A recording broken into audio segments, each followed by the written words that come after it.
how to edit the content of a web page in Safari on iPhone. So if you want to edit the content of a web page in Safari on your iPhone, then what you need to do is first, you need to open up your Shortcuts application. After opening your Shortcuts, you need to go with the plus icon, which will be in the top right, and then tap on New Shortcut.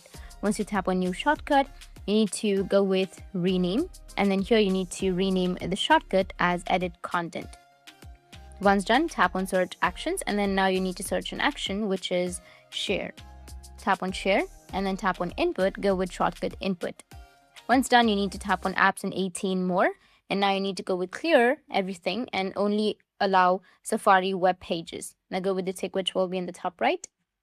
Now what you need to do is press on Input or tap on Nowhere and allow this option of Show in Share Sheet. Now press Done or go with the tick, which will be on the top. Now again, go with Search Actions, which will be on the bottom. And now you need to search for Run JavaScript on web page. Tap on it and then tap on Open Settings and allow the Running Scripts option. Now go back, and here you need to select all of these and then delete this. Go with any other web page and copy your script.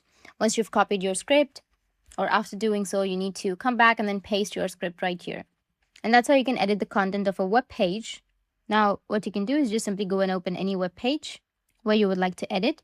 To check that, you can open up any website or a web page in your iPhone Safari and then click on the Share option.